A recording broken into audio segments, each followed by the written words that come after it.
गंगा की सौगंध लेते हैं कि हम मैली हो रही गंगा को साफ रखेंगे।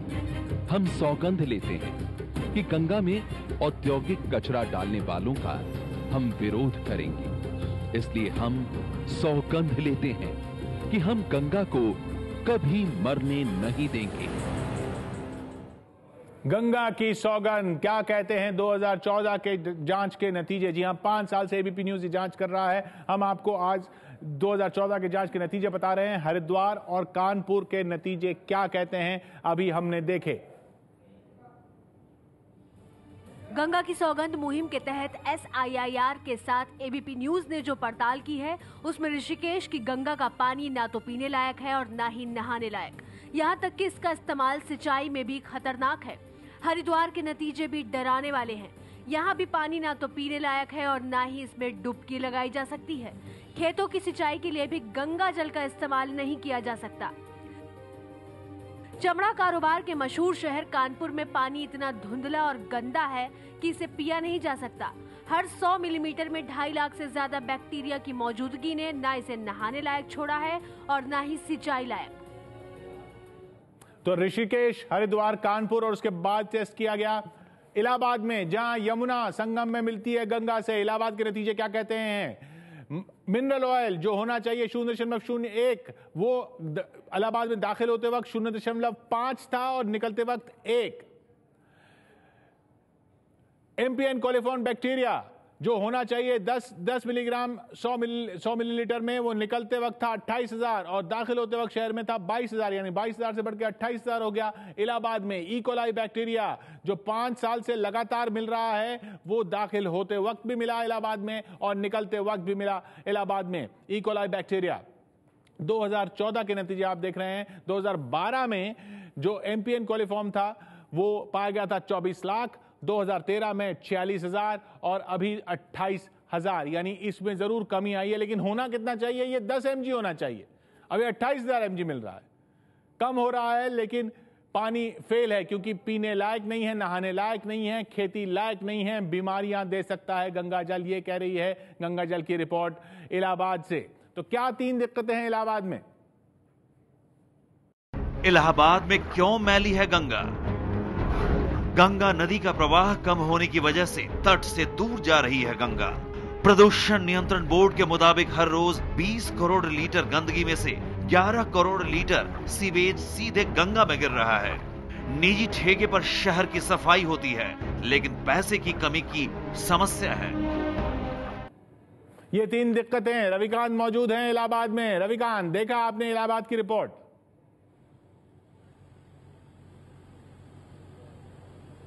हमारे साथ 4 मेहमान मौजूद हैं। बहुत सारे इलाहाबाद के लोग मौजूद हैं जो कि गंगा पर अपनी चिंता रखते हैं। ये जो 4 मेहमान हैं सीधे गंगा से जुड़े हुए हैं, गंगा की समस्याओं पर काम करते हैं। हमारे साथ अरुण गुप्ता जी हैं जो कि एमिकस क्यूरी हैं री गंगा पोल्यूशन के। जो गंगा की स्थिति है, अभी सबसे बड़ा मुकदमा क्या चल रहा है इलाहाबाद हाईकोर्ट? इलाहाबाद हाईकोर्ट में श्री हरचेतन ब्रह्मचारी जी ने एक केस पहले फाइल किया था 2006 में, जिसका नाम अब री गंगा पोल्यूशन के नाम से है। वही सबसे क्या दिक्कत है सबसे ज्यादा आपको लगता है इलाहाबाद में गंगा को लेकर? देखिए, गंगा में सबसे बड़ी बात है कि सीवर का पानी जो है वो सबसे ज्यादा क्वांटिटी में जा रहा है, जिसकी वजह से यहाँ पे गंगा जी सबसे ज्यादा। सीवर के पानी का जो उत्तरदायित्व है वो मेयर यहाँ मौजूद हैं अभिलाषा जी, जिनके पास अपने बचाव के तर्क होंगे। लेकिन आपको क्या लगता है कि क्यों ये समस्या है इलाहाबाद में? सीवर का पानी डायरेक्ट गंगा में मिल रहा है, इसके लिए हम लोग भी बहुत चिंतित हैं। लगातार हम लोग शासन से कह रहे हैं, क्योंकि ऐसी एजेंसियों को शासन ने दे दिया है काम जो शासन स्तर पे लगी है और जो हमारी नहीं सुनती हैं। शासन स्तर पे लगे होने के कारण हम उनकी शिकायत तो करते हैं, पर उनका रिप्लाई कभी शासन और मेयर के बीच में विवाद है, इसलिए इलाहाबाद में गंगा का जो कल्याण है वो नहीं हो पा रहा। गंगा की सेना आनंद गिरी जी रखते हैं, उसके अध्यक्ष हैं। क्या क्या आप लोग करते हैं? आपको क्या लगता है गंगा की क्या समस्याएं हैं इलाहाबाद में? इलाहाबाद में नहीं, गंगोत्री से लेकर गंगा सागर तक गंगा की एक ही समस्या है कि गंगा को पूर्ण रूप से व्यावसायिक बना दिया गया है। गंगा के भीतर सारी टेंडरों का पानी, इलाहाबाद में पानी लगभग रुका हुआ है। निश्चित तौर पर रुका हुआ है, क्योंकि पूरा का पूरा शहर का पानी गंगा में जा रहा है। छोटे छोटे नालों के माध्यम से गंगा को पूर्ण रूप से नालों की गंगा बना रखा है। यही सबसे बड़ा मुख्य कारण। इलाहाबाद में जो टेस्ट रिजल्ट आए हैं वो काफी खराब हैं। हालांकि और जगह के मुकाबले कुछ बेहतर हैं, लेकिन यहाँ भी स्थिति ठीक नहीं है। यहाँ पर गंदे नालों का ही जल जो गंगा में गिर रहा है, पानी की कमी तो है ही है, तो वही उसका परिणाम दिखाई पड़ रहा है। लेकिन पानी इतना खराब नहीं है कि हम पी नहीं सकें। गंगा का जितना खराब नहीं है, इसको बहुत ज्यादा तूल दिया जा रहा है। यहाँ पर आम लोग बैठे हुए हैं इलाहाबाद के। क्या लगता है आप लोगों को, क्या है गंगा की समस्या और इससे प्रभावित किस तरह हैं आप लोग? अब ये गंगा की समस्या तो गंगोत्री से गंगा सागर तक 2525 किलोमीटर की समस्या, जिसमें 600 किलोमीटर बेहद गंदा है। इलाहाबाद में आपको क्या लगता है किस तरह से प्रभावित हो रहे हैं आप लोग?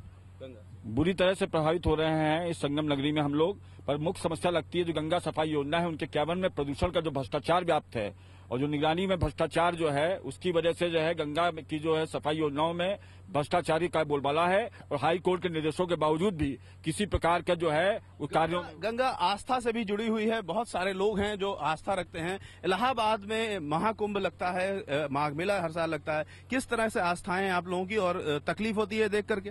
बहुत तकलीफ होती है और आस्था के नाम पे तो सब लोग वहाँ डुबकी लगा ही लेते हैं गंगा में, लेकिन गंगा की स्वच्छता के लिए हम सब जिम्मेदार हैं। हम ही लोग गंदा करते हैं और हम ही लोगों को सफाई करनी चाहिए। हम लोग सरकार पे भी निर्भर करते हैं। हम तो समझते हैं कि अगर हम लोग अपने को छोड़ के अगर हम अगल बगल भी देखें तो भी हम अब सफाई को रख सकते हैं और काफी कुछ हम गंगा की सफाई कर सकते हैं। इसीलिए हम कह रहे हैं लीजिए गंगा की सौगंध। देखिए क्या रिजल्ट कह रहा है इलाहाबाद का। गंगा की सौगंध मुहिम के तहत SIIR के साथ ABP न्यूज ने जो पड़ताल की है, उसमें ऋषिकेश की गंगा का पानी ना तो पीने लायक है और ना ही नहाने लायक। यहाँ तक कि इसका इस्तेमाल सिंचाई में भी खतरनाक है। हरिद्वार के नतीजे भी डराने वाले हैं। यहाँ भी पानी ना तो पीने लायक है और ना ही इसमें डुबकी लगाई जा सकती है। खेतों की सिंचाई के लिए भी गंगा जल का इस्तेमाल नहीं किया जा सकता। चमड़ा कारोबार के मशहूर शहर कानपुर में पानी इतना धुंधला और गंदा है कि इसे पिया नहीं जा सकता। हर 100 मिलीमीटर में 2.5 लाख से ज्यादा बैक्टीरिया की मौजूदगी ने ना इसे नहाने लायक छोड़ा है और ना ही सिंचाई लायक। यूपी के दूसरे शहर इलाहाबाद में गंगा जल इतना गंदला है कि पिया नहीं जा सकता। खनिज तेल मानक से 100 गुना ज्यादा है, यानी नहाने और सिंचाई के लिए भी इसका इस्तेमाल नहीं हो सकता। इलाहाबाद के बाद चलेंगे हम काशी। काशी में देखिए क्या कहता है गंगा की सौगंध में जो हमने टेस्ट किया उसका रिजल्ट, जांच रिजल्ट इस बार क्या कह रहा है। होना चाहिए 0.01 मिनरल ऑयल। दाखिल होते वक्त गंगा में दाखिल होते वक्त काशी में 7.7 है। दाखिल होते वक्त एमपीएन कॉलिफॉर्म बैक्टीरिया बनारस में 22,000 है और निकलते वक्त बनारस से गंगा के पानी में 35,000 एमपीएन कॉलिफॉर्म बैक्टीरिया है। ई कोलाई दाखिल होते वक्त भी है, निकलते वक्त भी है। नहीं होना चाहिए। 5 साल से लगातार मिल रहा है बनारस में E coli bacteria. MPN coliform Banaras में 2012 में 54,000 पाया गया, 2013 में 17,000 पाई गई मात्रा और अब 35,000। ये होना कितना चाहिए? 10 mg होना चाहिए। कितना मिल रहा है देखिए आप। तो वाराणसी में भी गंगा जल न पीने लायक, न नहाने लायक, न खेती लायक। क्या 3 प्रमुख कारण हैं बनारस में गंगा के प्रदूषित होने के? वाराणसी में क्यों मैली है गंगा? 80 घाटों से पूजा सामग्री और कचरा सीधे गंगा में मिल रहा है। वाराणसी में मृत्यु से स्वर्ग मिलने की मान्यता की वजह से शवदाह से प्रदूषण हो रहा है। घाटों पर कारोबार पर पाबंदी है, लेकिन दुकानें बंद नहीं करवाई गई हैं। बिजली की कमी से ट्रीटमेंट प्लांट भी काम नहीं करते हैं। पंकज मौजूद हैं वाराणसी में। पंकज, देखिए आपने रिपोर्ट।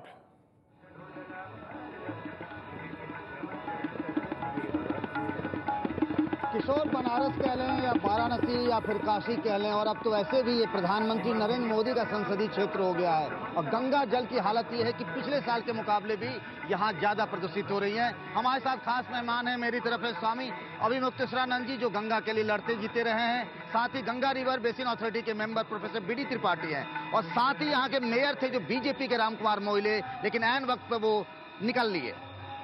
अभिमुक्तेश्वरानंद जी, गंगा की हालत दिन ब दिन खराब हो रही है, ये बात तय हो गया है, लेकिन अब आगे इसको अविरलता को बनाए रखने के लिए क्या किया जा सकता है? देखिए, किसी को बचाए रखने के लिए सबसे पहले उसके सम्मान की रक्षा होनी चाहिए। इस देश ने गंगा को सदा सर्वोच्च सम्मान दिया।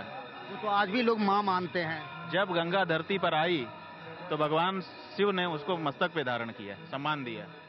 वहां से जब चली तो इस देश का जो राजा था वो शंख बजाता हुआ, माने सायरन बजाता हुआ रथ आगे लेकर के पायलटिंग करते हुए चला और उसको जहां उसको जाना था गंतव्य तक, डेस्टिनेशन तक लेकर के गया। आज गंगा के सम्मान की हत्या हो रही है। आप हाथी से हल जुतवा रहे हो। आप राष्ट्रपति प्रणब मुखर्जी हैं, उनसे झाड़ू लगवाया जा सकता है, लेकिन वो उनका सही प्रयोग नहीं है। आज गंगा थोड़ी सी बिजली के लिए, थोड़े से दूसरे प्रयोजनों के लिए बांधी जा रही है। तो गंगा के सम्मान की रक्षा होनी चाहिए।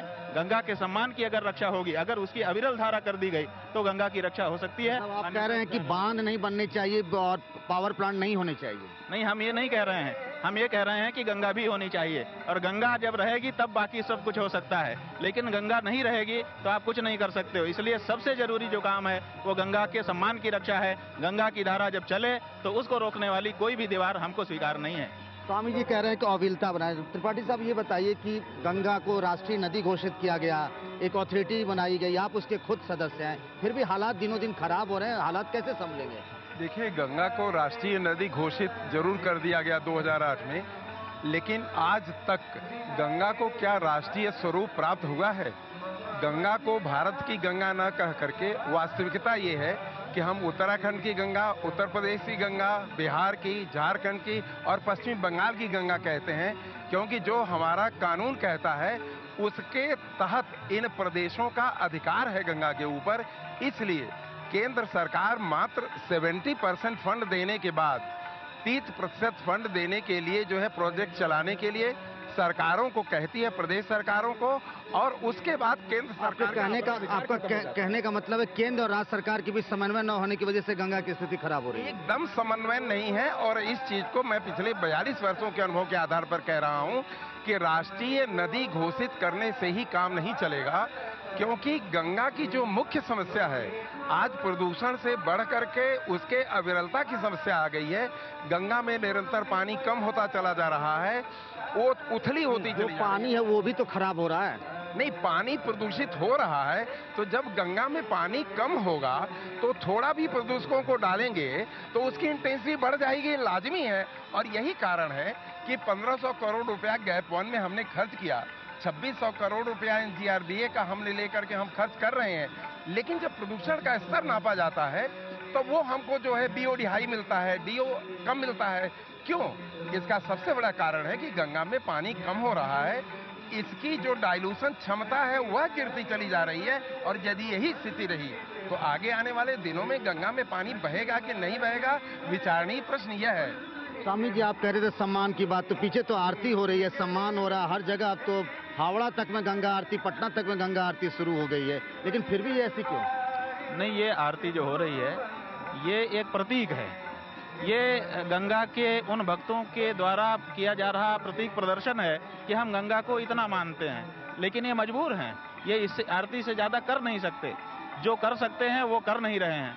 तो ये प्रतीक आरती है। ये सचमुच अगर गंगा की सेवा करनी है, सचमुच अगर गंगा का सम्मान करना है तो गंगा की धारा को अविरल करना होगा, गंगा में गिरने वाले नालों को रोकना होगा, और नहरों से जो अंधाधुंध पानी जल निकासी की जा रही है गंगा से, उस पर भी लगाम लगानी होगी। क्या आपको लगता है कि उमा भारती के मंत्री बनने और मोदी के PM बनने के बाद कुछ नई सोच आ सकती है? देखिए, हम लोगों ने बहुत बड़ी आशा की है, पूरे देश ने, कि मोदी जी आए हैं और मोदी जी भाजपा के चरित्र से भी ऊपर उठ करके आए हैं। क्योंकि चुनाव जब चल रहा था तो एक बार ये स्लोगन राजनाथ सिंह जी ने ट्विटर पर लगाया, अब की बार भाजपा सरकार, और 15 मिनट में अब की बार मोदी सरकार आ गया। इसका मतलब भाजपा के चरित्र से भी आगे मोदी। तो मोदी पर हम लोगों को भरोसा है। उन्होंने कहा था कि मैं गंगा मेरी माँ है, और हमको पूरा भरोसा है कि वो अविरलता के बारे में निश्चित रूप से एक इच्छा शक्ति वाला निर्णय लेंगे और गंगा की धारा को अविरल प्रदान करेंगे। किशोर, जब मोदी यहाँ आए थे नामांकन करने के लिए, तब उन्होंने कहा था कि ना मैं आया हूँ ना यहाँ मुझे बुलाया गया है, मुझे गंगा माँ ने बुलाया है। तो कहीं ना कहीं अब एक उम्मीद है कि शायद बदले हुए हालात में गंगा की हालत बेहतर हो। गंगा तो हर पानी रहल अमृत पानी, गंगा तो हर पानी दिनवा में सोना लागे, दिनवा में सोना लागे, रतिया में चानी, गंगा गंगा तो हर पानी, रहल अमृत पानी, गंगा तो हर पानी।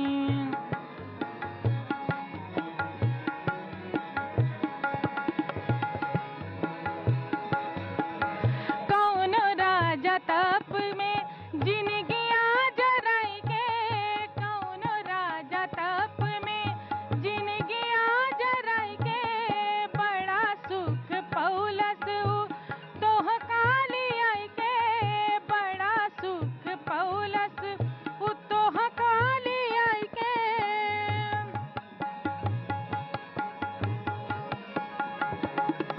पूरखन के दहलो मैया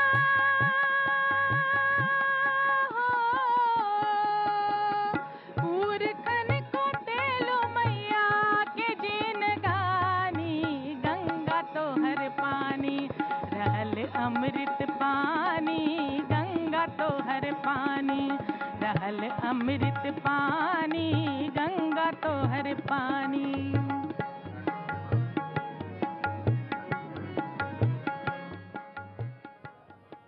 तो बनारस में प्रधानमंत्री से लोगों को उम्मीद, नितिन गडकरी केंद्रीय मंत्री हमारे साथ होंगे, उनको हम ये रिपोर्ट सौंपेंगे। लेकिन अभी देखते हैं अभी तक जो जांच रिपोर्ट देखी है हमने इन शहरों की, बनारस तक, वो क्या कहती है।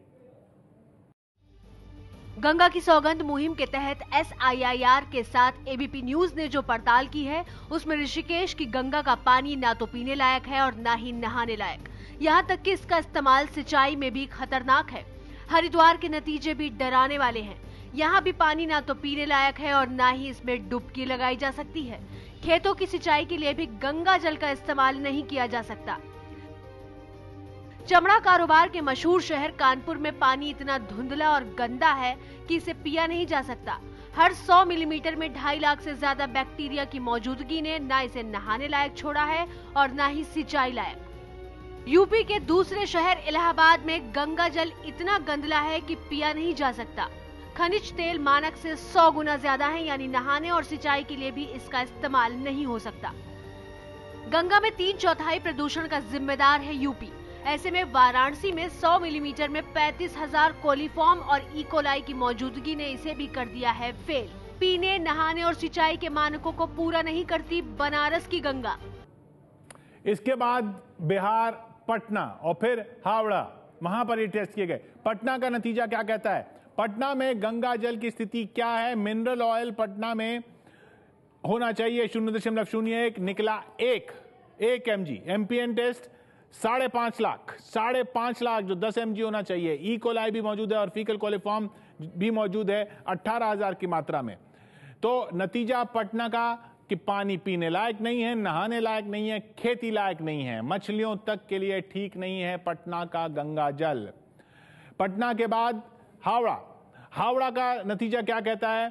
एमपीएन कोलिफॉर्म टेस्ट वहां पर 10 mg की जगह 1,40,000। ई कोलाई वहां भी मौजूद, फीकल कोलिफॉर्म मौजूद नहीं होना चाहिए, 17,000 की मात्रा में मौजूद। यानी हावड़ा पश्चिम बंगाल में गंगा जल वहां भी फेल, पीने लायक नहीं है, नहाने लायक नहीं है, खेती लायक नहीं है, बीमार कर सकता है हावड़ा का गंगा जल, ये कहती है रिपोर्ट।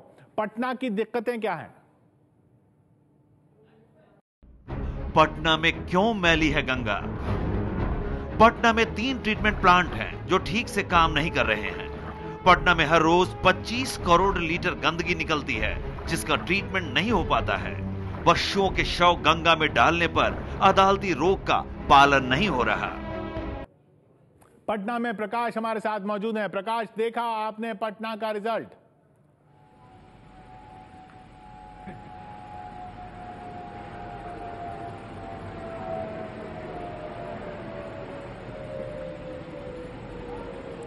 बिल्कुल, बहुत ही खराब स्थिति में है। गंगा मैली होते होते पटना तक पहुंचते ये कहा जा सकता है कि पटना में आते आते वो कचरा ढोने वाली नदी बन जाती है। हमारे साथ हैं जो पिछले 35 वर्षों से गंगा नदी में काम कर रहे हैं, जीव जंतुओं पर काम कर रहे हैं, और प्रोफेसर RK सिन्हा, आप बताइए कि आखिर क्या वजह है और क्या इसे रोका जा सकता है, क्या समाधान है? देखिए, वजह की जहां तक सवाल है तो पटना में अगर हम देखें तो डोमेस्टिक सीवेज, शहर के जो गंदा नाला का पानी है वो 5 बड़े नालों से और सैकड़ों छोटे छोटे नालों से नदी में आ रहा है। आप देखें कि कुर्जी नाला, बोरिंग केनाल रोड का नाला, मंदिरी नाला, अंटा घाट नाला, कृष्णा घाट नाला और इसके अलावा सैकड़ों जो छोटे छोटे नाले हैं, इनका पानी गंगा में सीधे जाता है। पटना में हालांकि कोई उद्योग नहीं है बहुत बड़ा, इसलिए कोई औद्योगिक कचरा बहुत नहीं यहाँ जाता है।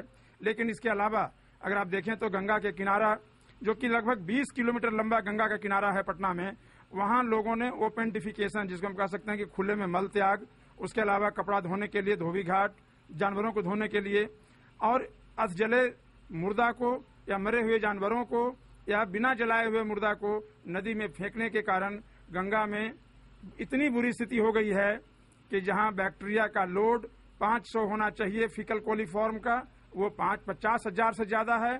जहां ये 2,500 होना चाहिए टोटल कोलीफॉर्म, वो 1,60,000 से ज्यादा है। आपके पास लगता है कि कोई समाधान है इस पर? कुछ ऐसी बातें होनी चाहिए, क्योंकि कई बार एक्शन प्लान बना, कई बार स्थिति को बदलने के लिए पैसे लगाए गए, लेकिन नतीजा सिफर है। बिल्कुल समाधान हो सकता है, समाधान असंभव नहीं है, क्योंकि सरकार जो इसको एक्सिक्यूट कर रही है, गंगा एक्शन प्लान को एक्सिक्यूट की, फेज 1 में, फेज 2 में, या आज भी उनको पैसा मिल रहा है। सबसे पहले सीवर लाइन को ठीक करना होगा ताकि गंगा में गंदा पानी शहर का न गिरे, और इसके जो ट्रीटमेंट प्लांट बने हुए हैं वो बेऊर में, सैदपुर में या पहाड़ी में, ऐसे सारे जगहों पर उनको और ऑगमेंट करके थोड़ा पावर कैपेसिटी बढ़ाना होगा। और हम एक भी बूंद पानी अगर नाला का न देने जाए, गंगा में गिरने दें, और साथ साथ सामुदायिक शौचालय और अधिक से अधिक बनाया जाए और उसको कारगर बनाया जाए ताकि लोग उसका। आपको लगता है ये संभव है? ये संभव है, क्योंकि गंगा एक्शन प्लान फेज 1 में भी सामुदायिक शौचालय बनाए गए थे गंगा के किनारे, लेकिन नगर निगम उसको ठीक से मैनेजमेंट। नगर निगम के भी मैंने मेयर को बुलाया था, लेकिन लगता है राजनीतिक तौर पे वो आना नहीं चाहते हैं सामने। आप बताइए, आप यहाँ के निवासी हैं, क्या लगता है कि कुछ हो सकता है, कोई समाधान है? समाधान इसका है, बिल्कुल है। इसके लिए जो है सभी को जागरूक होना पड़ेगा, जितने भी स्टूडेंट है वो भी जागरूक अगर हो जाएं तो इस पे जो है आगे जो है काम हो सकता है और इसकी सफाई हो सकती है। लोगों को एक उम्मीद जरूर है, लेकिन खास बात यह है कि जब तक आस्था और विज्ञान दोनों मिलकर काम नहीं करे तब तक बहुत असंभव है गंगा नदी को साफ करना। धर्म के साथ विज्ञान को भी जोड़ना जरूरी है और राजनीतिक विल पावर की भी जरूरत है। किशोर जी प्रकाश, तो यही कोशिश हमारी भी कि लोग जागरूक हों, जनता जागरूक हो और सरकार तक ये बात पहुंचे। हमारे साथ नितिन गडकरी केंद्रीय मंत्री आगे जुड़ेंगे। नितिन गडकरी बस पहुंचने ही वाले हैं, उनको ये रिपोर्ट सौंपी जाएगी और सवाल होंगे सरकार से कि जब प्रधानमंत्री खुद गंगा की सफाई को अपना मिशन बना चुके हैं तो अब नई सरकार से क्या उम्मीद की जाए।